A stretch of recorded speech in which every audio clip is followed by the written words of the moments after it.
de la Facultad de Estudios Superiores, Acatlán. Estamos en las 11ª jornadas académicas, la ciencia ficción y lo fantástico en el cine y la literatura. Esta es nuestra 6ª mesa de ponencias que se titula Sagas, Invocaciones y Miniseries. Tenemos a 4 invitados en esta mesa. Voy a presentarlos uno por uno para que inicien su presentación y al final tendremos un espacio para preguntas o comentarios a cada uno de ellos.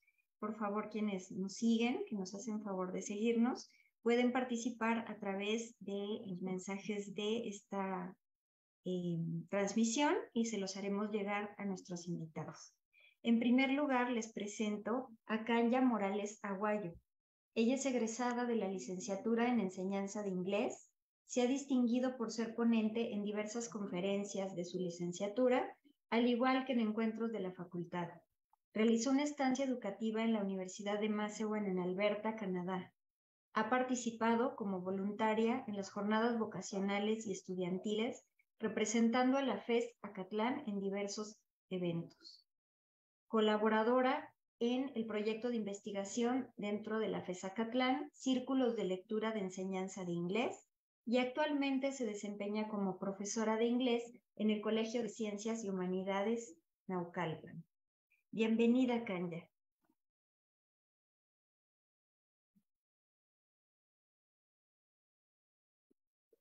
Buenas tardes a todos. Me parece que yo empiezo la mesa, así que voy a empezar a presentar. Por favor, les pido solo que me confirmen si se puede ver mi presentación. Se ve. Muchas gracias. Bueno, yo les voy a hablar hoy acerca de una corte de rosas y referencias. Vamos a hablar un poco sobre las historias ocultas dentro de una saga que se llama ACOTAR. Espero que si no la hayan leído, hoy se decidan a leerla. Bueno, voy a empezar hablando sobre Sarah J. Maas. Kanya, solo espéranos un poquito porque sigue cargando la presentación. Ok. Todavía no estamos viendo la presentación. Sí tu pantalla, pero no la presentación. Ahora sí. Ay. ¿Así se ve? Así sí. Ok. Bueno, si no hay problema, ¿trabajo así? Sí. Ok. Bueno, la autora de esta saga es Sarah J. Maas. Ella es una autora americana que ha escrito 20 libros, pero como sus historias se siguen desarrollando, pues las 3 sagas que ella está trabajando todavía siguen en crecimiento. Ha vendido 12 millones de copias, sus historias se han traducido a más de 37 idiomas, por lo tanto se está posicionando como una de las autoras de ciencia ficción, pues hasta este momento, pues un poco relevantes. Bueno, la saga de la que hoy hablaremos es A Court of Thorns and Roses, de ahí que viene el nombre de ACOTAR. En español se traduce como Una corte de rosas y espinas. Esta saga tiene 5 libros publicados y existen 3 más que se está pactando que se publiquen dentro de los siguientes años. Fue una historia que fue bestseller en el New York Times. De hecho, siempre que sale una historia de ella, ella se posiciona dentro de los primeros lugares del New York Times. Y actualmente se está desarrollando una adaptación para una serie de televisión de esta saga. De las otras 2 sagas aún no se ha hablado.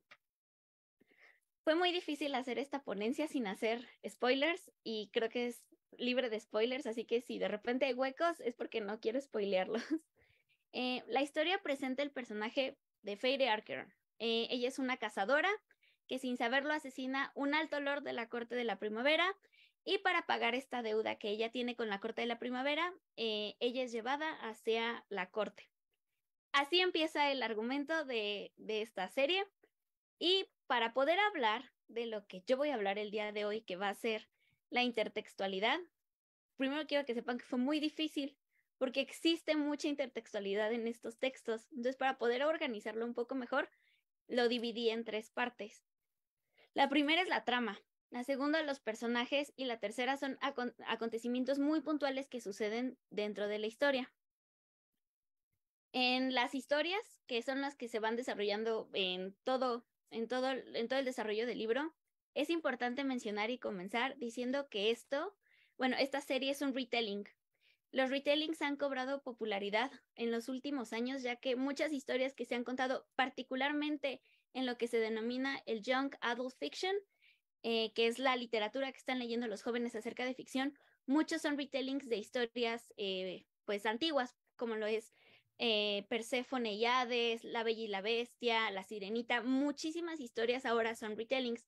Esta historia, Sarah J. Maas la empezó como un retelling de La Bella y la Bestia. Entonces, a partir de eso podemos inferir que va a haber mucha intertextualidad en todos sus textos. El primer punto es la localización geográfica en la que nos sitúa Sarah J. Maas en el mundo ficticio de Prythian. El mundo de Prythian tiene 7 cortes que hacen referencia a la corte de la noche, corte sol, todas estaciones o pues símbolos naturales. La corte de noche, la corte de las pesadillas y Velaris, que es la ciudad de las estrellas, hacen una referencia hacia el inframundo de Hades. Ahorita vamos a ver por qué hacen una referencia al inframundo de Hades.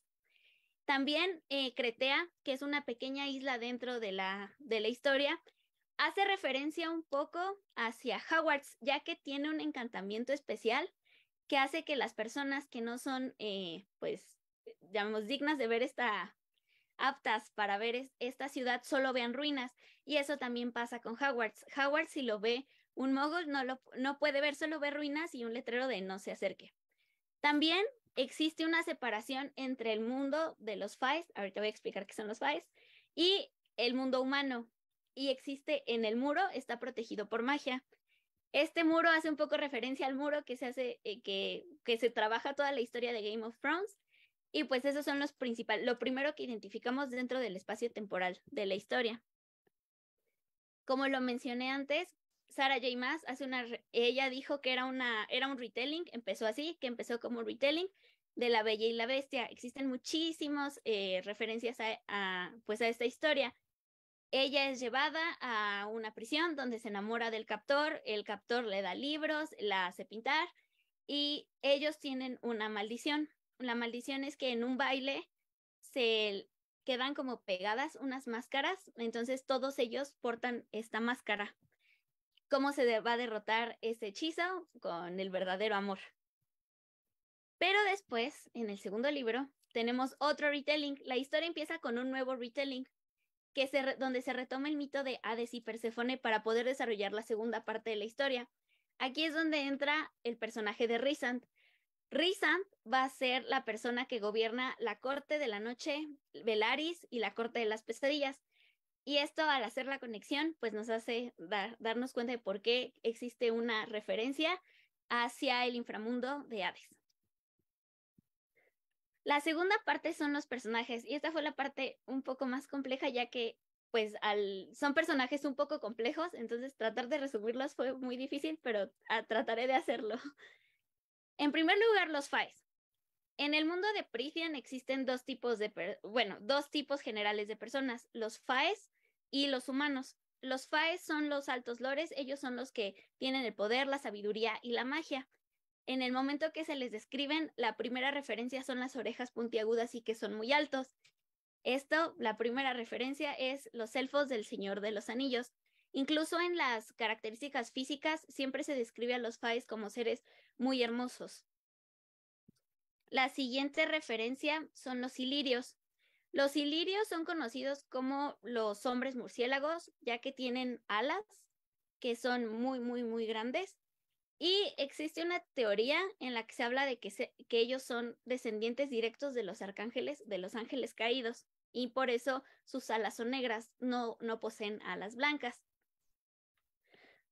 Tenemos el primer personaje, que es Morrigan. Morrigan, el significado de su nombre es una diosa celta. Es la diosa celta de la sexualidad y de la guerra. Ella es ella es el personaje que hace el mayor trabajo para rescatar a Feyre en el segundo libro. Tenemos también a Amren. De Amren es de donde se han desarrollado un montón de historias, ya que desde su nombre significa hijo de Bebire. Bebire es un personaje de la leyenda del rey Arturo. pero también en las características que se da sobre Amren, existen tres descripciones que la pueden encasillar, que es, hacen referencia a un vampiro, ya que bebe sangre. En una parte del libro se convierte en un dragón o también en una especie de dragón ave fénix, pero también se hizo como un análisis de un relato que ella hace donde se piensa que ella es un ángel caído, ya que ella menciona que sus hermanos se rebelaron contra su padre y ellos al rebelarse contra su padre fueron expulsados del paraíso. Entonces se hace referencia a que ella realmente lo que es un ángel caído y que por esto tiene una maldición de beber sangre. El siguiente personaje es la Estirga. La Estirga, Sarah J. Maas lo maneja como la tejedora, y la tejedora es un personaje que está maldito y está condenada a tejer en una cabaña, a cuidar objetos. En cuanto a esto, pues si recuerdan el mito de Aracne, ella también tiene una maldición en donde se tiene que dedicar solamente a tejer. Después tenemos al Suriel. El Suriel es un personaje que se describe como un forajido. En su descripción física dicen que es muy feo, con la piel grisácea, es alguien que nadie quiere, pero es muy inteligente. El Suriel y Feire se hacen amigos y el Suriel en una parte del libro, esto sí va a ser un spoiler, pues muere por Feire. Cuando ellos empiezan una relación de amistad, él trata de salvarla, pero de una manera muy extraña, como poniéndole pruebas y prohibiéndole cosas, lo que hace recordar el personaje de Dobby, ya que su relación y con Harry Potter hace como pues un poco de sentido y al final pues el Suriel muere defendiendo a Feire. Después tenemos el Ouroboros. El Ouroboros es el espejo de los comienzos y los finales. Este espejo es un espejo en el que Feire se ve para poder probar que es digna para poder ir a la guerra. En el relato se dice que muchos de los que se han visto en el Ouroboros se han quedado locos después de verse y que también se prueba que no eran dignos de ir a la guerra. Esta es una referencia muy, muy, muy clara al espejo de Osed, que es en Harry Potter, en donde Harry también se ve y donde de hecho también se menciona lo mismo, que las personas que se ven en el espejo de Osed, algunos pues no toleran lo que ven. Después tenemos a Cloto. Cloto es una referencia súper directa a las Moiras, que son parte de la historia de Hércules. Cloto es una de las Moiras. En este sentido, el personaje no encaja con la descripción de las Moiras, pero sí tiene algunas características un poco parecidas, en el cual es una sacerdotisa. Las sacerdotisas dentro del mundo de Sarah J. Maas tienen mucho poder, ya que ellas son las cuidadoras de las bibliotecas de Velaris. Ellas son muy sabias. Y en las Moiras, pues las Moiras tienen el conocimiento de ver al futuro. Entonces, ese no es una referencia tan clara con respecto al personaje, pero con respecto a lo que se hace, un poco sí podría ser una referencia. Y por último tenemos al gusano de Midengard. El gusano de Midengard es un gusano en el que Feire se enfrenta en una prueba que tiene. La forma que lo describe es que vive entre la arena, que tiene muchísimos colmillos en la boca y que además es muy sensible al sonido. Por lo tanto, Feire tiene que tener cuidado en el momento que está peleando contra él. Si tal vez les suena conocido, tal vez fue porque o vieron o leyeron la película de Dune, donde el gusano de arena tiene estas mismas características y de hecho por lo primero que a mí me sonó parecido fue por el sonido, que los dos son muy sensibles al sonido. Por último tenemos sucesos. Esta parte la quise acortar para mostrarles así momentos muy precisos sobre la historia. El primero es el Calanmai. El Calanmai es una celebración que se hace es una celebración celta en el cual se traduce como la Noche del Fuego. Esta Noche del Fuego es utilizada como un ritual para las cosechas en la corte de la primavera. Ninguna otra de las cortes hace este ritual del Calanmai. Obviamente la versión del Calanmai de Sarah J. Maas no tiene lo que las otras versiones tienen, pero sí es una referencia a las tradiciones celtas. Sarah J. Maas retoma mucho las tradiciones celtas. Las siguientes son las pruebas de Feire. Feire tiene que pasar 3 pruebas y después tiene que pasar una adivinanza. Por ejemplo, en los 12 trabajos, en este caso son 12 trabajos de Hércules donde Hércules se tiene que probar digno, también aquí Feire se tiene que probar digna. Pero también está la adivinanza de la esfinge, que es más o menos lo que pasa al final de la historia. También tenemos el lazo de apareamiento, o lo que se le denomina en la historia como el compañero. Este lazo de apareamiento nos dice que todos los personajes tienen ya un compañero o una pareja destinada. No pueden huir a ese destino y tampoco pueden renunciar a ese hecho. Pueden negar el lazo, pueden decir, no, yo no quiero estar contigo, pero el lazo siempre va a estar unido a ellos, siempre van a tener un compañero. Y esto hace referencia a una leyenda muy popular que es la del hilo rojo, que dice que todas las personas estamos destinadas a encontrar a nuestra media naranja. Y por último tenemos el ritual de la sangre. El ritual de la sangre es el acontecimiento, a mi parecer, un poco más complejo y con más referencias. El ritual de la sangre es un ritual muy elaborado en donde 3 personajes, que son Nesta, Emery y Gwen, tienen que enfrentarse a una prueba que es parte de los ilirios, donde ellas son llevadas a la fuerza, ya que ellas estaban entrenando y la intención es matarlas. Ellas tienen que llegar a la montaña del Ramiel y deben de tocar un monolito.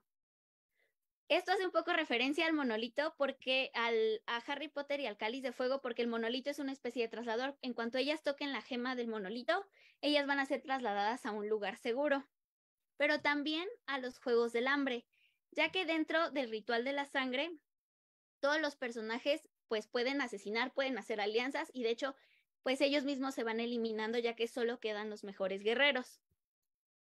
Y bueno, como ven es una historia muy compleja, tiene muchísimos personajes y también creo que es un muy buen esfuerzo ya que es un mundo fantástico muy, muy bien desarrollado en cuanto a personajes, en cuanto a historia y también incluso en el mundo fantástico que Sarah J. Maas plantea.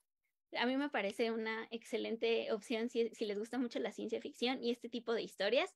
Y me gustaría dejarlos con una frase que a mí me gusta mucho, que le dice el Suriel cuando está muriendo a Feire, que le dice: Feire Archeron, una petición.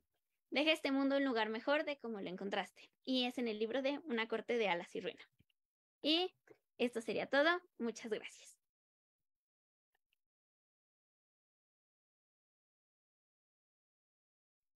Muchas gracias, Kanya. De verdad has hecho un esfuerzo por mostrarnos este universo de esta saga. Muchas gracias. Estoy segura que habrá comentarios, habrá participaciones al respecto. Recuerden que vamos a escuchar a todos los ponentes y al final tendremos un espacio para las preguntas o los saludos o los comentarios que tengan para ellos. Muchísimas gracias, Kanya. Vamos a continuar con nuestra mesa a través de la presentación de Virgilio Mendoza Reynoso. Él es licenciado en Lengua y Literatura Hispánicas por la Facultad de Estudios Superiores Acatlán. Tiene un diplomado en Pedagogía por la Universidad Anáhuac. Se ha desempeñado en el ámbito editorial como corrector de estilo y en la docencia, como profesor de español en los niveles de alfabetización, secundaria y bachillerato. También ha trabajado en la administración pública en las áreas de análisis político, seguridad y justicia en el gobierno de la Ciudad de México. Actualmente estudia en la FES Acatlán la maestría en comunicación del programa de posgrado en Ciencias Políticas y Sociales de la UNAM. Bienvenido, Virgilio. Muchas gracias. Voy a compartir pantalla.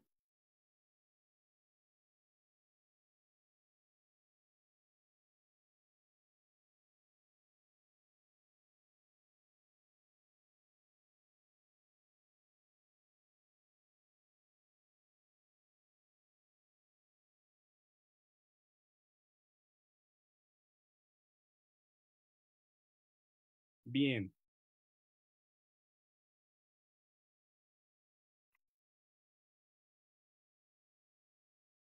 Díganme, por favor, si ya se puede ver.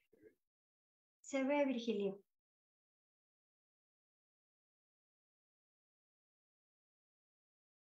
Gracias.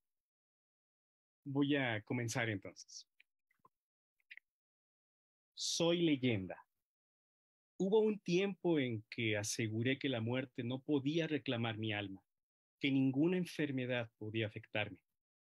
Pero eso ha dejado de ser cierto. Nací en el año de nuestro Señor de 1330, hace más de 670 años. He vivido mucho, cierto. He sido inmortal, no puedo negarlo, pero no soy invulnerable. Mi esposa Perenelle y yo siempre supimos que este día llegaría. He gozado de una vida larga y buena. He sido médico y cocinero, librero y soldado, maestro de lenguas y profesor de química.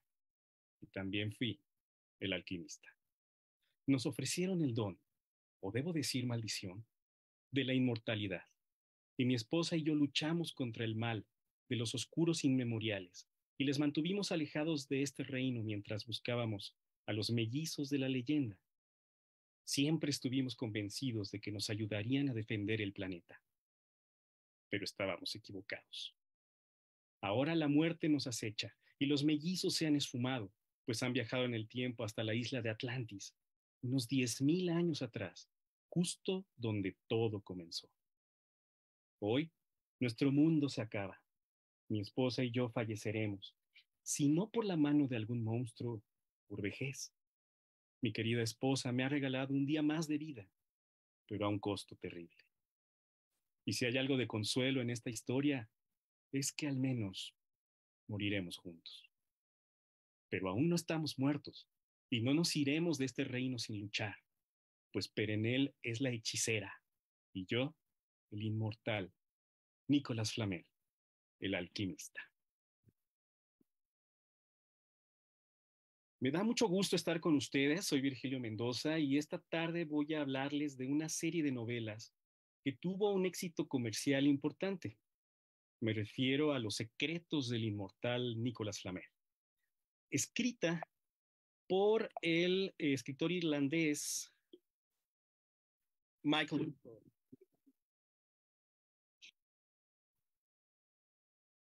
Ahí está. Este señor ha escrito 120 libros que se han traducido a 25 lenguas en 38 países. Es un experto en mitología celta. Sus obras abordan temas fantásticos, de terror, de ciencia ficción, de mitología y de muchos otros. Los secretos del inmortal Nicolas Flamel es una saga escrita originalmente en francés, perdón, en inglés, dirigida a un público lector juvenil. Se compone por 6 libros que son estos: El alquimista, El mago, La hechicera, El nigromante, El brujo y La encantadora. Fueron publicados entre los años de 2007 y 2012. Estos libros, a pesar de ser extensos, cada uno tiene más de 400 páginas, son de lectura ágil. Se componen por capítulos pequeños de 10 páginas más o menos, como la novela de aventuras o de folletín clásicas, lo que la hace bastante accesible. Esta historia tiene como protagonistas a un par de jóvenes mellizos que mientras van descubriendo y desarrollando sus poderes mágicos bajo la tutela del legendario alquimista Nicolas Flamel, deberán elegir entre unirse a los malvados oscuros inmemoriales o luchar para preservar la vida humana en el mundo. Esta elección es lo más importante de la historia y parte de una profecía que aparece en el Códex, el libro mágico escrito por Abraham el Mago, y donde menciona 2 que son uno y uno que lo es todo. Llegará un día en que el libro desaparezca y el sirviente de la reina se aliará con el cuervo. Entonces el inmemorial saldrá de las sombras y los inmortales deberán entrenar a los mortales. Los 2 que son uno se convertirán en el uno, que será todo. Las peripecias por las que tienen que pasar estos mellizos están caracterizadas por los elementos típicos del género fantástico. Es decir, van a aparecer magos, brujas, hechizos, objetos mágicos, seres sobrenaturales, mundos maravillosos, un secreto que debe ser descubierto, situaciones límite, en fin, lo que nosotros identificamos siempre con la literatura fantástica. Pero en medio de todas estas batallas, Los protagonistas arriesgan la vida peligrosamente, provocando en el lector diversas emociones que van produciendo una sensación de suspense muy efectiva. Hay que mencionar que cada libro está dedicado a uno de los protagonistas principales. El primero, El alquimista, está dedicado a Nicolas Flamel. El mago se refiere al doctor John Dee, que es el principal enemigo del alquimista. La hechicera se refiere a la esposa de Nicolas, Perenelle Flamel. El nigromante a Josh Newman, que es uno de los mellizos que aparecen aquí como protagonistas principales. El brujo se refiere a Maquiavelo, sí, sí, ese Maquiavelo que están ustedes pensando. Y el último, la encantadora, se refiere a Sophie Newman, que es la contraparte de los mellizos. Cada uno de estos libros, como les decía, continúa con la historia que se va desarrollando a lo largo de los 6. Y yo creo que no desmerece uno de otro. Me parece que los 6 tienen una calidad bastante similar. Lo más importante, creo yo, lo más rico de esta saga son los personajes, sin duda. Y excepto los mellizos, todos los demás son personajes basados en mitos, leyendas de varias partes del mundo, de varias culturas. Y en la realidad, es decir, también personajes históricos como los que ustedes están viendo ahí, aparecen como personajes, como inmortales, como seres que tienen diversos poderes y que a veces están del lado de los buenos y a veces no tanto.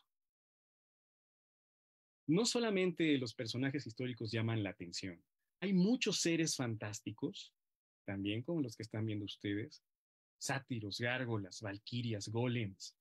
No pueden faltar los vampiros, por supuesto, que me puse aquí, los hombres jabalí, los hombres lobo, las betalas, que son vampiros carnívoros, alas de murciélago, cuerpos grisáceos y que tienen garras en las manos y en los pies.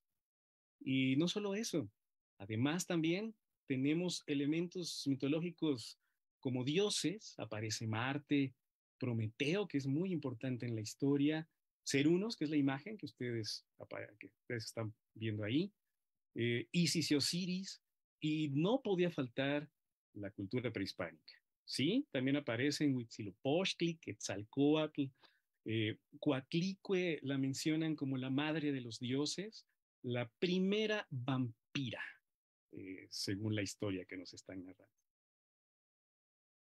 Y llaman mucho la atención y me parece que son bastante entrañables los seres sobrenaturales que son los más terribles, los villanos de la historia. Bastet, Morrigan, que mencionaba también se mencionaba en la ponencia anterior, y Marte, el Vengador. Son muy importantes y honestamente, aunque son los malos, los malvados, a mí me encantan. Y a muchas de las personas que han leído la saga también les ha gustado mucho, especialmente estos personajes. Como les decía, la historia se nutre de la mitología de diversas culturas ancestrales, como estas que estamos viendo aquí. Principalmente, yo diría que la base es la celta, por el origen y la expertise del escritor. Sin embargo, hay de todo. Gilgamesh, por ejemplo, también aparece, y muchos otros que podemos identificar fácilmente en la historia y en la mitología. Ojo, no quiere decir que sea una mezcolanza extraña y sin sentido y sin coherencia. No. A lo largo de los libros se van desarrollando estos personajes y como les decía, algunos están presentes en los 6 libros y resultan tan entrañables que uno se queda de veras con ganas de más, con ganas de seguir leyendo la historia de ellos. Bien, la historia tiene muchos detalles que vale la pena mencionar, no quiero extenderme en esto, pero hay muchos detalles que tienen que ver con la realidad y al mismo tiempo con la ficción. Por ejemplo, hay una parte en la historia donde se menciona el gran incendio de Londres de 1666, que es un hecho histórico, algo que realmente sucedió. Bueno, en la historia lo explican como un enfrentamiento que hubo entre magos, entre el doctor Dee y Nicolas Flamel, que invocan los elementos y a uno se le pasa la mano con el fuego en la batalla que tienen, y por eso es que se da el gran incendio de Londres. Y así como ese, hay muchos otros sucesos históricos que se explican desde este punto de vista, desde esta perspectiva ficticia. Y esta mezcla de lo real con lo ficticio resulta bien interesante y muy divertido. Otro detalle importante, cuando un mago o una hechicera hace algún conjuro, algún hechizo, siempre tienen un aroma característico y un color específicos. Por ejemplo, los mellizos, que son los personajes principales. La chica, Sophie, es plata y está relacionada con la luna. eh, y el olor característico de ella es la vainilla y lavanda, mezclada con lavanda. En cambio, su hermano, Josh, es oro. Está relacionado con el sol y su olor característico es el de la naranja. Para Nicolas Flamel, por ejemplo, el olor es la menta y el color es el verde. En cambio, el doctor D tiene como olor característico el azufre, o sea, los huevos podridos, y un color más o menos amarillento. Cada personaje tiene estas características y eso le da un sabor especial eh, que resulta también muy enriquecedor para la historia. Entre los rasgos que yo destaco de toda esta historia, algunos los podemos identificar fácilmente como propios de la literatura juvenil y de la literatura fantástica, como esto del eterno retorno, la dualidad. Esta idea de los mellizos aparece en muchas culturas. El autodescubrimiento, al ser dos jóvenes, eh, los elementos naturales, son muy importantes, se menciona como la magia del aire, la magia del agua, la magia de la tierra, etcétera. El tono épico que permea durante todos los libros, que es lo que los hace más disfrutables, creo yo. El joven que debe tomar decisiones y valores como la hermandad, la amistad, la lealtad, la confianza. Por supuesto, el romance, la relación entre Nicolás y Perenelle es algo que también enternece bastante. Hay algunas frases que me gustan mucho, que saco de varios libros, no es nada más de uno. En el corazón de cada leyenda hay una semilla de verdad o de realidad. La magia no es más que imaginación. La fe es el secreto de todas las magias. Y el consejo más importante que dan, lucha y vive con los recursos que tengas, seas mago o no. Antes de despedirme, tengo un poquito de tiempo, tenía preparado esto por si acaso. Les platico que les gustó tanto a muchos lectores en el mundo la saga que pues muchos le pidieron al escritor que siguiera con la historia. Él no quiso hacerlo. Sin embargo, sí le dio a varios de los personajes como una continuación o una explicación de sus vidas. Entonces, personajes como Juana de Arco, por ejemplo, aparece en esta serie de cuentos que publicó en el 2021, que es la colección de las historias perdidas, que quienes han sido fanáticos y seguidores de la saga de los secretos del inmortal Nicolás Flamel, pues podrían ahora consultar este libro. Se ha hablado sobre una película, se ha hablado sobre alguna serie, pero todavía no hay nada claro hasta el momento. También me han preguntado qué opino yo de la figura, del personaje de Nicolás Flamel. Pues yo lo que puedo decir es que es un personaje del cual existe evidencia histórica. Se sabe que existió. Incluso hay algunas obras de su autoría o atribuidas a él. Igual con el doctor John Dee. igual con otros alquimistas. Pero no podemos estar seguros si efectivamente existió o no, o si, como muchos de los fanáticos mencionan, seguirá vivo por aquello del rumor de que sus tumbas, tanto de él como de su esposa, algún día que las revisaron, estaban vacías. ¿Quién sabe? Sin embargo, si a ustedes les llama la atención, pueden ir a París, al número 51 de la calle Montmorency, y encontrarán la antigua casa de Nicolas Flamel, en donde ahora ya hay un restaurante, una de las casas más antiguas de París, y pues ahí está una pequeña evidencia, podríamos llamarlo así, si es que ustedes tienen curiosidad por saber. Bien, mis conclusiones. Creo yo que la mitología es inspiradora, sin duda. La literatura fantástica tiene el don de estimular la imaginación. Literalmente nos hechiza y nos invita a romper la realidad. Y vale mucho la pena ser abordada seriamente. Y finalmente los dejo con un par de preguntas que siempre me hago yo cuando leo este tipo de historias.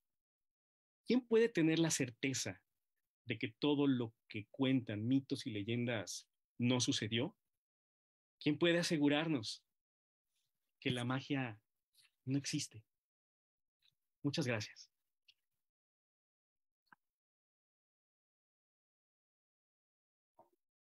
Muchas gracias a ti, Virgilio. Vamos viendo a través de estas ponencias, pues una nueva ola de escritores fantásticos y, por supuesto, ciertas constantes, ¿no? Cierta constante, por ejemplo, en basarse en fantasía de culturas antiguas, ¿no? En mitologías antiguas. Seguramente habrá espacio para comentarlo al final, porque va siendo muy interesante pues, las coincidencias, en este caso entre Michael Scott y Sarah J. Maas, ¿no? Vamos a escuchar ahora a nuestra siguiente ponente. Ella es Giovanna Faith Juárez Reyes. Es estudiante de la licenciatura en Lengua y Literatura Hispánicas en la Facultad de Estudios Superiores Acatlán y también es miembro del seminario Retórica, Literatura y Docencia. Te dejamos el espacio, Faith, para tu participación. Adelante.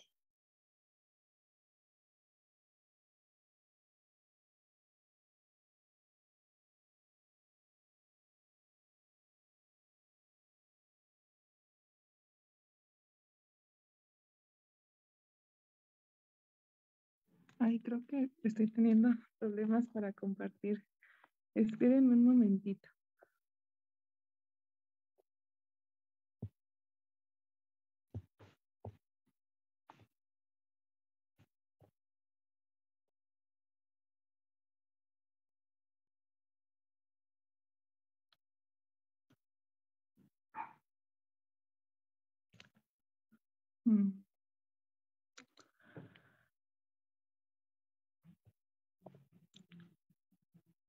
Pues no, no creo que me vaya a dejar compartir, no importa.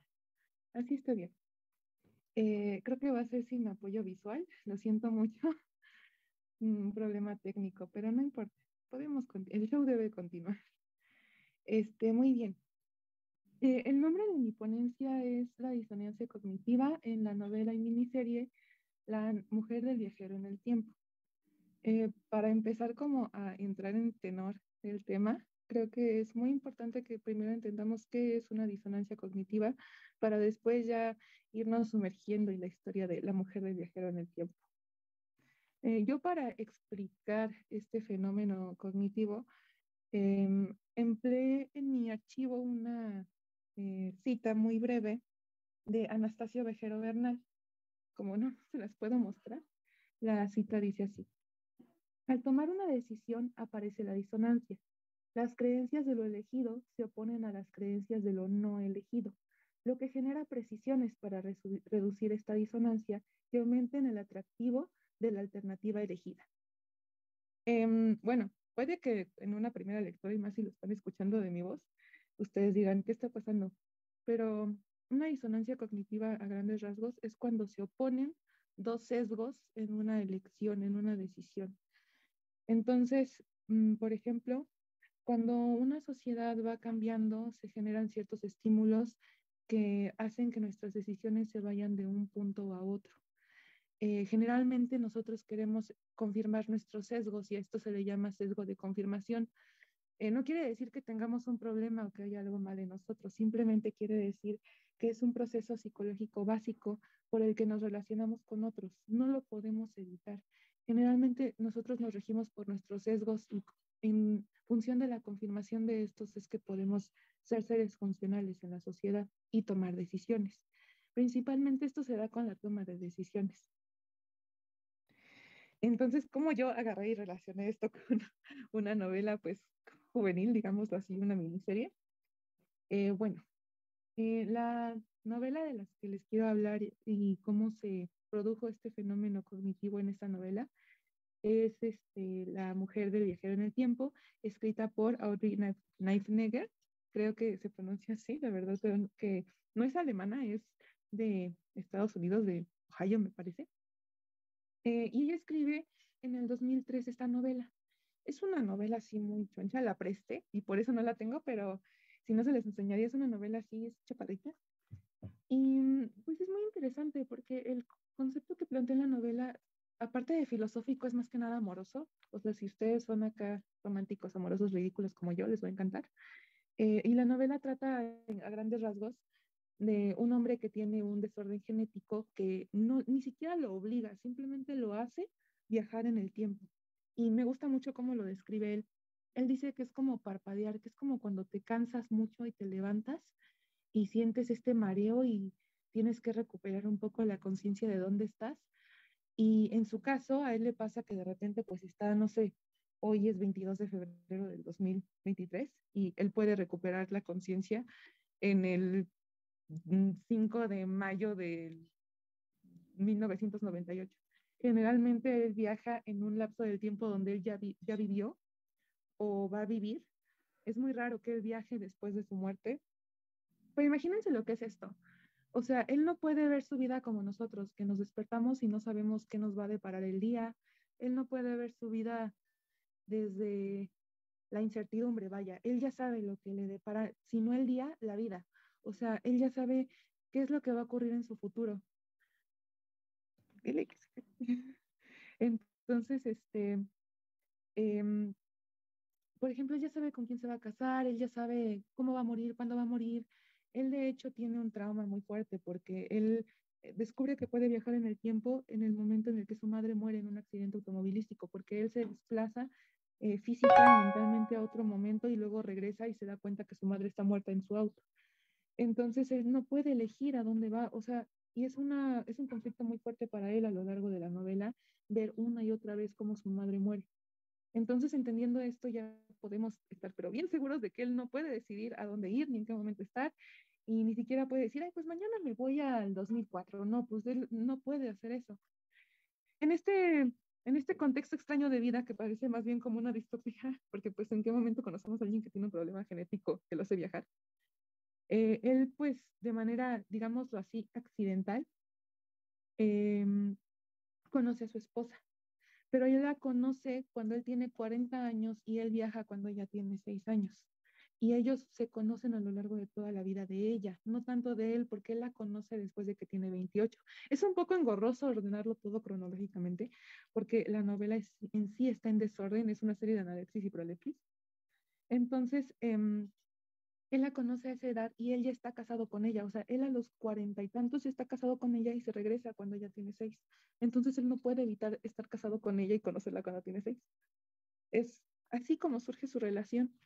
Y de hecho, para explicar esta problemática que es, en filosofía lo llaman determinismo, la novela ya da por sentado un determinismo.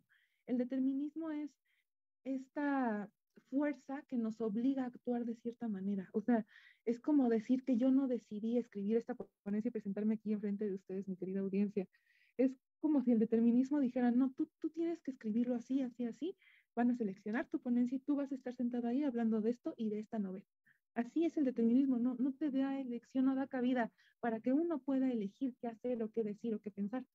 Y la novela da por sentado eso, o sea, que no somos libres ante la realidad, ante la vida y ante el destino. Entonces, para explicar esto en la miniserie, porque después salió una miniserie, hay unas líneas entre Claire y Henry. Claire es su mujer, cuando apenas se están conociendo, porque ella entra en mucho conflicto ante esta situación de que ya se conocen y no se conocen y no saben cuándo se conocieron exactamente. Y Henry, joven, le dice, ¿por qué te bajaste del tren? Claire le responde, porque decidí hacerlo, porque fue mi elección, al diablo con lo que diga el futuro. ¿Qué rayos pasa contigo? ¿Por qué no te resistes? Henry, porque es imposible. Mira dónde estás ahora. Ve en dónde estás parada. Lo que decidas hacer, lo ibas a hacer de todos modos. No hay manera de que ellos puedan elegir estar o no estar con ellos. Entonces, entendiendo la historia, en el 2009 sale una película protagonizada por el muy guapo Eric Bana y esta Rachel McAdams. Y la película fue muy aceptada, la película no tiene mucha distancia de la novela, unos 6 años, no es mucho, el público está acostumbrado a estas películas de ciencia ficción, donde la problemática es más que nada científica, donde las problemáticas no son tanto humanas, todavía no estamos tan acercados a un mundo tecnológico, un mundo futurista. Venimos, o sea, está empezando el siglo. Y pues casi 11, 12 años después, en el 2022, sale la miniserie de la novela, adaptando más que nada la novela, no la película, porque la película omite muchos problemas muy fuertes que pasa la pareja y pues que pasan individualmente. La serie es interesante porque cumple con mm, una agenda de tópicos que nosotros estamos acostumbrados ya a ver, como la inclusión racial, la inclusión sexual, bueno, de inclinaciones sexuales. Y la miniserie va cumpliendo con esta agenda. Ah, pues en un capítulo hablan de cómo Claire supera una violación. Ay, pues en otro hablan de cómo ellos asertivamente solucionan ese determinismo y tienen una relación sana. Ah, pues en otro capítulo cumplen el tema de que, yo qué sé, ¿qué pasaba? Ah, pues de la drogadicción, ¿no? Y todo esto. Pero la gente, el público en los comentarios de los blogs y los comentarios donde se publican estas opiniones de la serie, no podían soltar el hecho de que Henry conoció a Claire a los 6 años. Ahí entra una disonancia. O sea, ya la serie venía cumpliendo con una serie de sesgos, va confirmando estos sesgos y de repente la gente empieza a ignorar estos sesgos de confirmación para centrarse en una disonancia. Están dos principios, dos valores contrapuestos y el público necesitaba confirmar sus sesgos. Y al no poder hacerlo, le dijeron a HBO, cancela la serie, ya no la quiero ver, está asquerosa, serie basura, problematiza de cosas que a nosotros no nos importan y la serie es automáticamente cancelada, como ocurre. O sea, la gente de repente dice, no quiero ver esto y no lo ven. Y eso fue lo que pasó con la serie. O sea, simplemente al no cumplir toda la serie de sesgos, la disonancia entra en acción y dice, no, pues qué pasa aquí, a mí esto no me gusta, y pues lo elimina de nuestra realidad. No quiero, bueno, en muchos artículos que leí decía que estos eran atajos psicológicos que nos llevan a tener una visión sesgada de la realidad y distorsionada y a tomar decisiones erróneas. Yo no lo veo así, yo veo más que nada que los valores como sociedad y que la manera en la que percibimos esta realidad cambiaron y que más que nada estos sesgos se convierten en nuestra cárcel porque no nos permiten cuestionarnos, no nos permiten romper con lo que ya veníamos creyendo y pensando. Y para esto, para ya ir concluyendo y darle la palabra a mi amiguita Cari, yo los invito a que piensen cuáles son los sesgos que construyen su realidad y identifiquen en qué momento entran en una distorsión, en una disonancia, para, para ser más objetivos, para cuestionarse, ahora sí que para deconstruirse y poder ver claramente lo que ocurre. No estoy defendiendo ni la serie ni la novela, porque creo que entre gustos hay de todo, pero sí venimos siendo ahora sí que influenciados por cómo piensa la sociedad y ahora sí por una serie de tópicos que cumplen una agenda. Y hay simplemente que aprender a observarlos, aprender a identificarlos y a valorar las cosas por lo que son y no por lo que nuestros sesgos nos indican que tenemos que confirmar. Y pues eso sería todo. Muchas gracias por su atenta escucha. Muchas gracias a ti, Faye, por este interesante acercamiento a esta historia que creo que también conocemos. Son estos como nueva ola, decía yo, de escritores de literatura fantástica, de adaptaciones, y seguramente habrá comentarios al respecto. A propósito, a quienes nos siguen en esta transmisión, los invitamos a que hagan comentarios, preguntas, o si quieren responder algunos de los cuestionamientos que incluso los ponentes han estado haciendo a lo largo de sus presentaciones, serán bienvenidos. Tendremos un espacio al final para comentarlos. Finalmente les presento a nuestra última ponente. Ella es Laura Karina Apolonio Gallegos. Es estudiante de quinto semestre de la licenciatura en Lengua y Literatura Hispánicas en la Facultad de Estudios Superiores Acatlán. Participó en el quinto Encuentro Nacional de Estudiantes de Lengua y Literatura Hispánicas con la presentación de un cuento publicado en la antología conmemorativa, así como en el 9º Coloquio sobre Literatura Comparada y Cultura Asiática. Además, ha publicado poemas, cuentos, haiku en diferentes editoriales, entre ellas Consejo Nocturno y la revista Inexistente. Posee un blog y una página de Facebook para comentar sus obras, obras audiovisuales, ofrece tips de escritura creativa y comparte ahí también relatos originales y de fanfiction. El blog de Laura Karina es kigali.blogspot.com. Ahorita se los ponemos en los comentarios por si ustedes quieren seguirla. Bienvenida, Laura Karina, el tiempo es tuyo.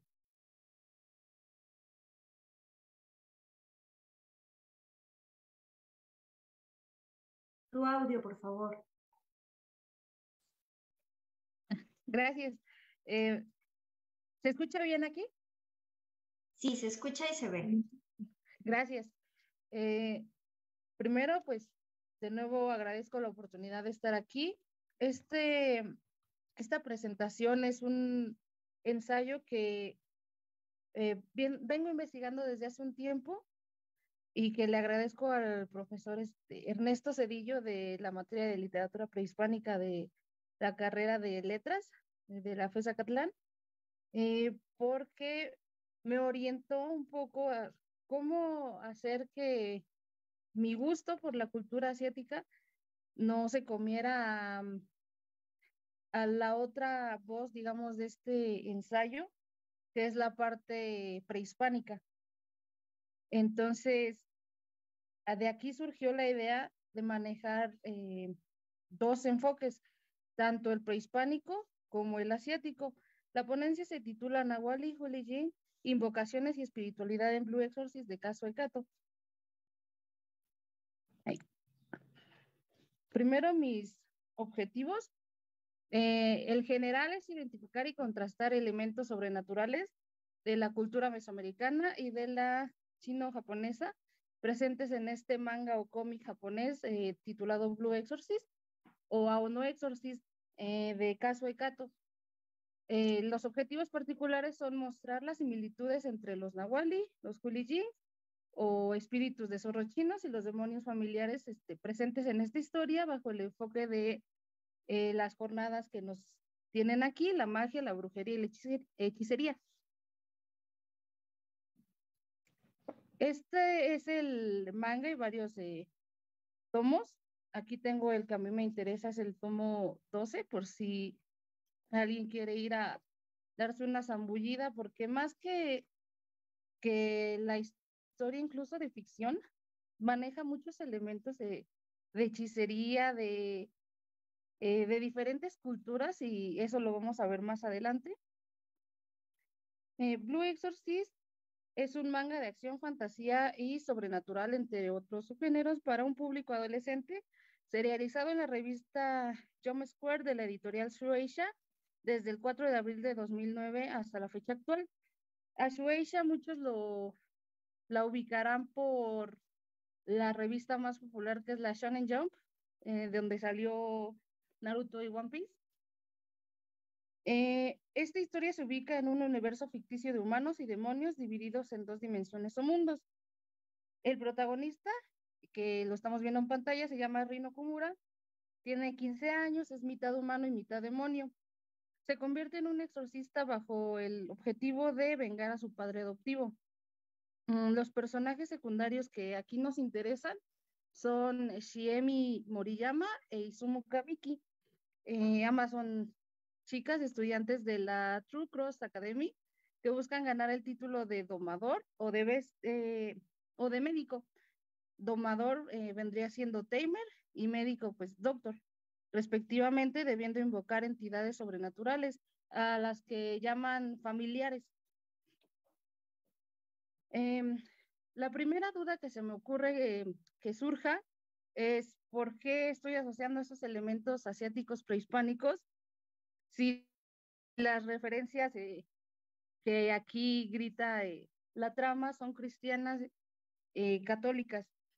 Esto es porque en varias viñetas aparecen figuras de distintas tradiciones literarias como ghosts, golems, zombies, Freeman o hombres verdes, y los Kyuubi o zorro de 9 colas, que este ensayo va a tratar indirectamente a través de los Kulijin, y también una estatua de Coatlicue, y de ahí me agarro para profundizar en el tema de las culturas prehispánicas. Pese a que estos símbolos predominantes son bíblicos y folclóricos japoneses, y a que esas invocaciones de forma visual se alejan de los tipos de Nahuali, la forma en la que funciona el vínculo entre un humano y un demonio o espíritu familiar, además de las condiciones para que dicho familiar coexista con el humano que lo invoca o con el que se puede decir que es un contrato, se asemeja mucho más a dos tipos de entidades concretas, el ya mencionado Nahuali y los Kulijin. De aquí me apoyo en la tesis de Jorge Alberto Palomino para definir qué es un Kulijin o un zorro de 9 colas, como lo conocemos pues por varias series japonesas. Son criaturas de la mitología china o espíritus masculinos o femeninos que se nutren del aliento de los humanos, pues es mediante la energía vital de los hombres y mujeres que estas entidades místicas logran la inmortalidad, el amor o la divinidad. El caso más conocido fue de la historia de un emperador que fue seducido por una mujer que fue poseída por uno de estos demonios. Entonces ella hizo que indirectamente eh, su, no puedo decir su reinado, sino su gobierno fuera decayendo, y al final el emperador terminó muy, muy mal. Me parece que lo hicieron una especie de rebelión y lo mataron, le cortaron la cabeza. Entonces tienen muy mala fama los Kulijin. Y normalmente están asociados a lo femenino, a pesar de que tienen una naturaleza dual en cuanto al género. Por su parte, y según Roberto Martínez, Nahuali es una palabra náhuatl con significado próximo a disfraz, que designa una suerte de hechicero, transformista o alter ego, generalmente animal, tan ligado a la identidad personal de su contraparte humana, que todo lo que afecte al Nahuali tendrá una repercusión en esta contraparte humana. Como podemos notar, las nociones del concepto de ambos seres se parecen mucho no solo entre ellos, sino también a la descripción que Kazuo Kato nos ofrece en su manga de un familiar. Este es un demonio convocado por domadores o tamers. Los vemos aquí en pantalla, son ese par de zorros. El espíritu de un familiar se invoca con la sangre de su contratista. Su objetivo es acompañar y ayudar a quien lo convoca, pero siguen siendo demonios, lo que indica que no respetarán las órdenes de alguien que tenga un espíritu más débil que el suyo. Hay diferentes tipos de familiares, algunos pueden resultar más amigables. En este caso tenemos a esta cosita que se ve en pantalla, la de en medio, que se llama Ni, lo invoca Shiemi. Shiemi es la chica de la izquierda que se ve que dice gracias. Y de nuevo, Roberto Martínez menciona que las oraciones que hacen desaparecer al demonio o a los animales diabólicos asociados a su contratista están incluso ya desde los ejemplos europeos del siglo XII. Dice, desde un punto de vista indígena es posible indicar nahuales en los animales diabólicos.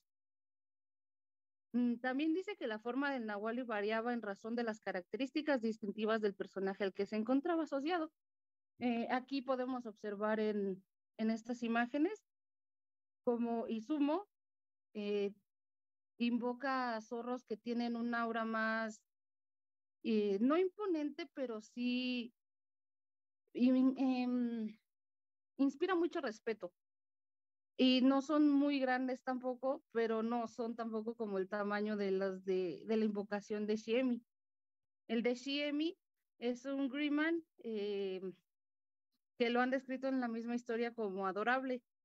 De hecho, ahí se ve a Izumo burlándose de eso, porque se supone que la invocación, al tener que ayudarles a pelear, pues se esperaría que fuera algo más imponente.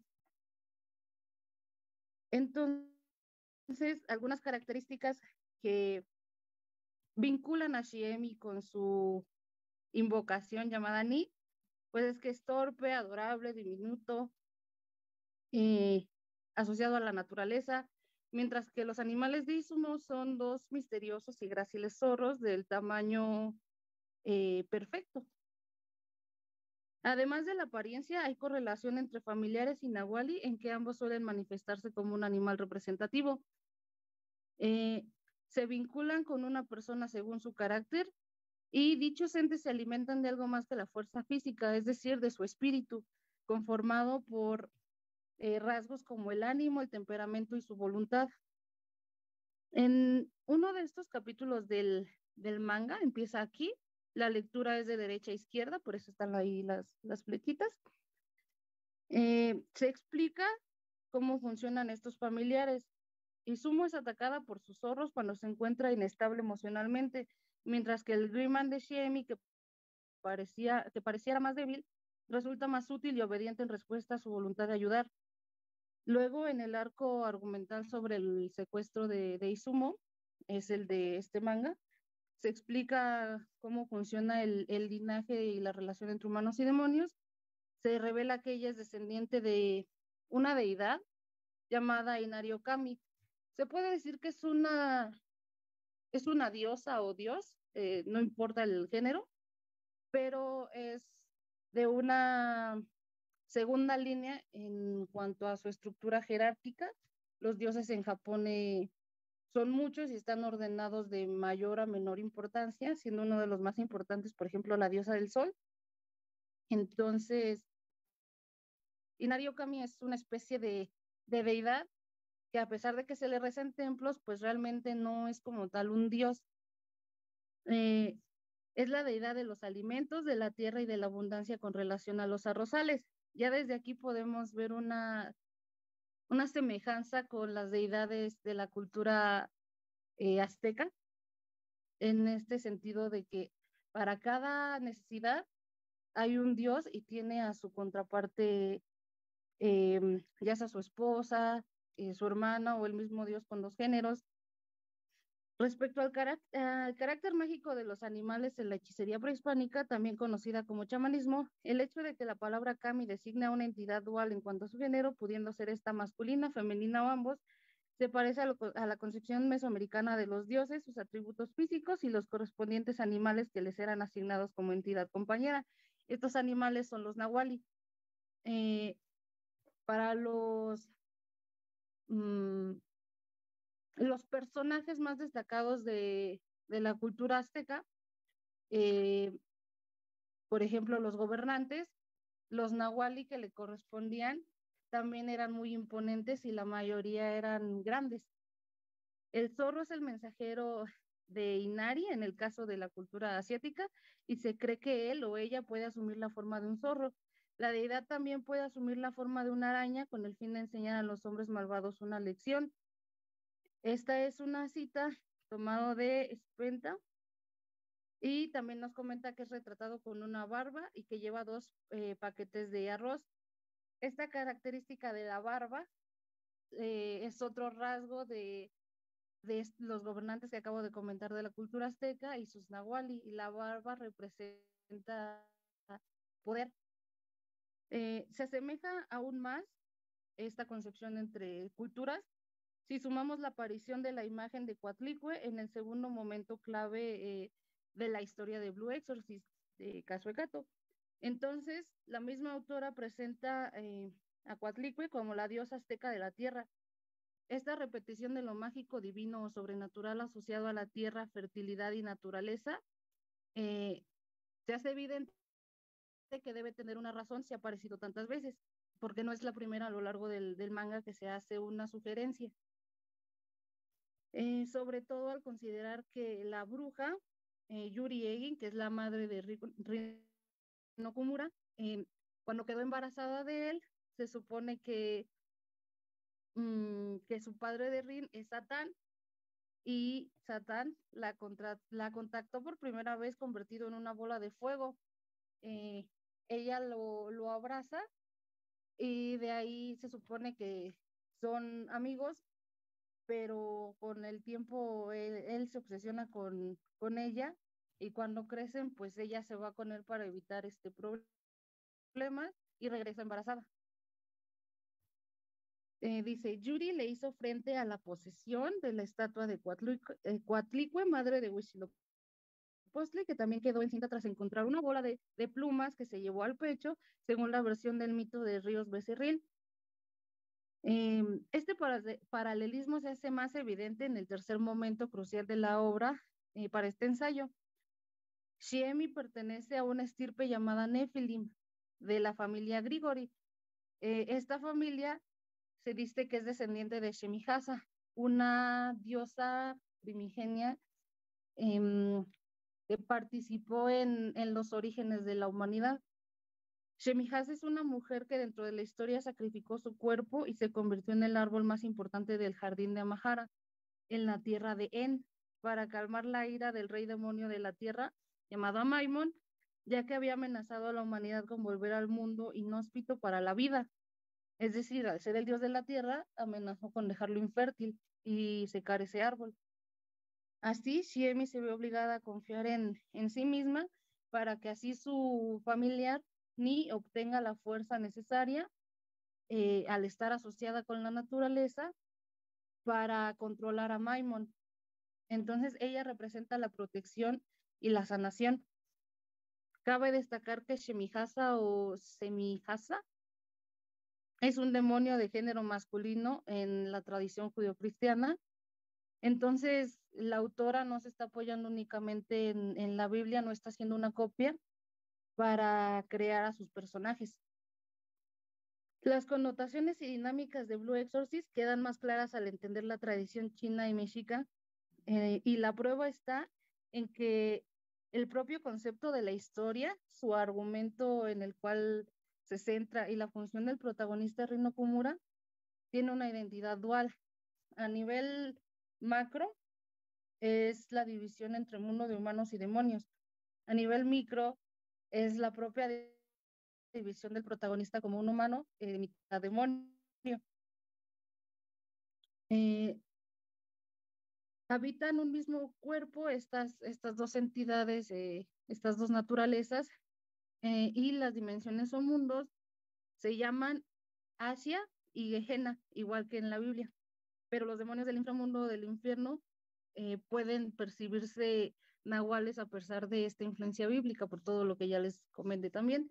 En el nahualismo de Roberto Martínez, que además del manga de Kazuo Kato es mi fuente principal que sustenta este ensayo, dice que una experiencia subjetiva es la que se expresa a través de la frase yo soy mí mismo.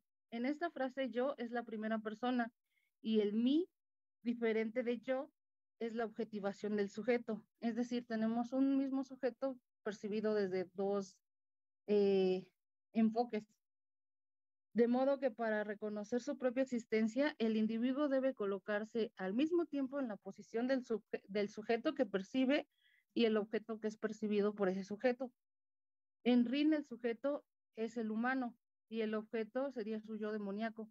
Son dos versiones o alter ego que él debe aceptar como parte de sí mismo para que pueda crecer y tener el desarrollo del que trata toda la obra. Por lo tanto, el nahualismo presente en este personaje se aplica en su forma de situar su identidad fuera de la condición corporal en que radica su propia existencia. Es decir, aquí nos interesa el espíritu inmaterial y el cuerpo material, dicho de una forma muy superficial. En estas mismas páginas de su obra de Martínez, sostiene que la no corporalidad del sujeto se nota en que la identidad del personaje se mantiene a pesar de todos los cambios fisiológicos que pudiera sufrir. En los últimos capítulos, uno de estos grandes cambios es que el cuerpo de Rin se consume por las llamas con las que nació, pero su corazón se conserva y ahí está su personalidad. Esta subjetividad es expresada con una gran variedad de términos y metáforas según el contexto cultural en que se sitúe. Se le puede denominar alma, conciencia, ánima, espíritu y sombra, como unos términos equivalentes, pero no por ende exactamente iguales a la forma de denominar el ánimo para la concepción indígena. Dicha entidad se refiere a una unidad estructurada con capacidad de independencia en ciertas condiciones del sitio orgánico en el que se ubica. Entonces, la fuerza anímica alude a aquellos elementos no individualizables, no separables, que dotan de vida a la persona sin por ello estar directamente ligados a la parte intelectual y espiritual. Esto es el corazón demoníaco de Rin. La fuerza que él obtiene, recordemos que es un shonen de acción también, la fuerza que él obtiene para enfrentar sus batallas, para seguir adelante, es gracias a la fuerza y de cierta forma a la protección que esa fuerza le brinda, que vendría siendo el corazón en su forma física. Que ese sí es separable de su cuerpo, a pesar de que también es físico. Lo que no es separable es el término espíritu, que designa a aquellos seres no trascendentales que, siendo de naturaleza semejante del ánima humana, interactúan con los hombres. Por eso al Nahualí, que encaja con esta descripción, se le considera como uno mismo con respecto a su contraparte humana, porque lo dicho es como un alter ego, lo que le pasa a uno le pasa al otro, no se pueden separar. Según Martínez, estos últimos son los nahuales de tipo entidad compañera, que cumplen el mismo rol que los familiares sobrenaturales de Shiemi e Izumo. Estos nahuali o familiares son considerados como una fuente de vitalidad para el individuo, intervienen en las funciones orgánicas y los procesos psíquicos, determinan las características personales y pueden modificarse en razón de los actos y las circunstancias que afecten a la vida del personaje. De acuerdo con un conocido mito mexica, para crear a la humanidad actual, Quetzalcóatl o Xolotl, según las versiones, descendió al inframundo para recuperar los huesos o las cenizas de los hombres de épocas anteriores y llevarlos a Quilatztli de Tamuanchan, la diosa arquetípica de la maternidad. Esta última deidad muele los huesos o cenizas en un mortero y Quetzalcóatl o Xolotl vierte la sangre de su miembro viril sobre ellos. De tal mezcla surgen el primer hombre y la primera mujer. Así, el hombre aparece como un ser nacido de la unión de dos elementos de naturaleza distinta, una divina y la otra terrestre o infraterrestre. Con esta cita conecto los puntos abordados hasta ahora para ofrecer una síntesis de la propuesta. Kazuo Kato dio sentido al mundo de Ao no Exorcist usando elementos de distintas tradiciones, ya que el eje de la historia es la relación anímico-espiritual entre humanos y demonios. Manifiesta a través de personajes asociados a esta dualidad humana y divina, o en su defecto sobrenatural al menos, ya sea por descender de un linaje sagrado, en el caso de Shiemi con respecto a Shemihasa, o de Izumo con respecto a Inari, la deidad de la cosecha y el arroz, o ya fuera por invocar a demonios familiares equivalentes a un Nahuali o a un Juliji. Y esto también en su momento no lo consideré, pero conforme avanzan los capítulos de Ao no Exorcist, se va demostrando también la percepción de las brujas, ya que Yuri Egin era considerada una bruja bajo los términos de la época colonial novohispana. Eso también sería una conclusión que quiero utilizar para un trabajo más adelante. Aquí podemos ver lo que les comento de Yuri Egin teniendo el contacto con Coatlicue. Bueno, con una representación de ella a través de una estatua. Y también vemos cómo se relaciona Xiemi con el árbol de la vida y cómo tiene que fortalecer su espiritualidad para poder vencer al demonio también relacionado con la tierra. Y eso sería todo por ahora. Aquí están las referencias. Las más utilizadas, como les comenté, fueron las de Roberto Martínez, el nahualismo, y Nahuali, imagen y representación. Después la tesis de Jorge Alberto Palomino.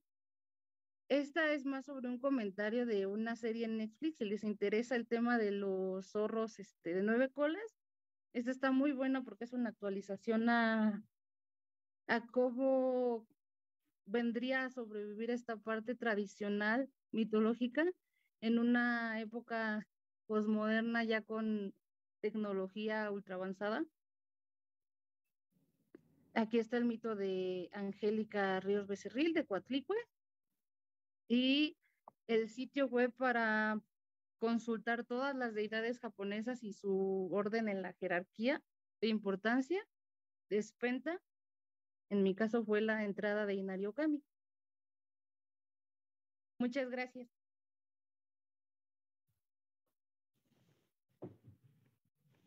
Gracias a ti, Laura. Tenemos algunos saludos, se los voy a leer muy rápido para no excedernos tanto de tiempo. Les voy a leer algunos mensajes, felicitaciones. Edson Peralta pregunta a Kanya, en tu opinión, ¿cuáles son los mejores rasgos de Feire o cuáles son los que más te gustan de ese personaje? Y muchas felicidades por tu participación. Si quieres contestarle, Kanya, adelante. Muchas gracias. Creo que uno de los rasgos más característicos de Feire es que, pues para empezar, es una mujer. Y ella es la protagonista dentro de toda la historia. O sea, todo se centra en ella. De hecho, ella es la que narra la historia. Eso para mí fue algo que me atrapó mucho conforme iba leyendo la historia. Uno de los rasgos que a mí me gusta mucho de ella es que es muy tierna, que es muy inocente, es una guerrera y se asume como tal, se asume como poderosa, se asume como una persona fuerte que además ha pasado por muchas experiencias, pero siempre se mantiene en este estado de pureza, de nobleza, y creo que esta parte de ver heroínas fuertes, pero al mismo tiempo nobles, tiernas y asumiendo su poder y todo lo que son, siempre como viendo esta dualidad, creo que es una de las partes que a mí me atrapó mucho dentro de la historia. Gracias, Kanya. Les voy leyendo, hay varias preguntillas, les agradezco que sean concretos porque ya tenemos poquito tiempo, pero tampoco quiero dejarlas pendientes, ¿no? Angie Agua, ¿por qué retomar un corte de rosas y espinas y no otra? Bueno, como lo mencioné, el fenómeno del Young Adult Fiction está tomando mucha relevancia a partir de pues la introducción del BookTok y todas las redes sociales. Entonces, para mí era muy recurrente ver este libro y yo decía, ay, pero ¿por qué todo el mundo le gusta? Y yo por eso lo empecé a leer. A partir de que yo lo empecé a leer, yo ya no lo solté. O sea, yo hubo un día que me aventé un libro en un día, así que no, de verdad, te captura tanto la historia. Es un mundo tan bien planeado, tan bien explicado. De verdad, hay cosas que tú, o sea, hay un punto donde dices, wow, o sea, hasta pensó en esto. A mí no se me había ocurrido pensar en esto. Creo que Sarah J. Maas desarrolla los mundos fantásticos al mismo nivel que, por ejemplo, J.K. Rowling, que George R.R. Martin, que incluso tal vez un poco con Tolkien, porque piensa en todo, o sea, te plantea mapas, te plantea lenguas, te plantea todo un origen, te plantea desarrollo de personajes que es muy bien elaborado y que además si a ti te gusta mucho este tipo de lecturas, luego lo vas a abrazar y no vas a querer soltarlo.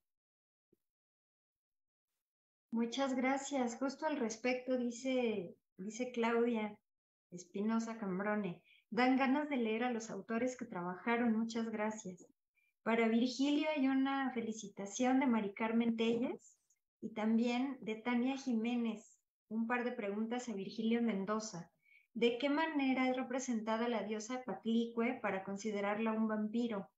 ¿Tiene algún fundamento esta representación en la mitología mexica? Gracias por la felicitación y la pregunta. Respecto de Coatlicue, la mencionan como en esta historia, Michael Scott la menciona como una arconte. Un arconte en el sentido de ser una entidad demoníaca, subordinada a la encarnación del mal. Y la pone como vampira nada más por elección del autor, no porque en ese sentido tenga alguna reminiscencia en la mitología prehispánica, hasta donde yo sé. Trata de utilizar todas las imágenes de los dioses, de los buenos como no demoníacos y de los malos como los peores que te puedas imaginar. Eh, pero finalmente lo que hace el autor es utilizarlo a su antojo. La base es mitológica, pero el personaje lo perfila de distinta manera. Así es que eso es lo que yo contestaría. Gracias. Muchas gracias. Muchas gracias a todos, a los 4 por sus respuestas, por su participación. Creo que vamos viendo cómo se perfila actualmente estos géneros, ¿no? Qué giro van dando, en qué se basan. Y bueno, creo que las recomendaciones quedan ahí para hacer lectura de estos autores nuevos y ver pues qué transformaciones sufre el género a lo largo del tiempo. Les agradezco mucho a los 4. Les agradezco mucho a nuestra audiencia presente y futura, como dice Claudia cuando modera. Es verdad, muchos nos estarán viendo seguramente en otro horario en que pueden hacerlo. Quedan grabados los videos para que puedan revisitar y tomar las referencias que nos han hecho favor de mostrar los ponentes. Muchas gracias, a todos los esperamos. También mañana tendremos a las 11 de la mañana y luego nuevamente a las 4 de la tarde, 2 mesas más, y el viernes tendremos una actividad que consiste en una proyección de la película La Abuela de Paco Plaza y posteriormente el comentario a ella por parte del doctor Jorge Olvera. A quienes estén interesados en estar en la proyección será a través de una sesión privada. Tendrán que mandar un correo a consucid@acatlán.unam.mx y podremos darles el enlace de esa manera. Los esperamos, todavía no han terminado estas jornadas. Muchísimas gracias a los ponentes, muchísimas gracias a la audiencia. Nos vemos pronto.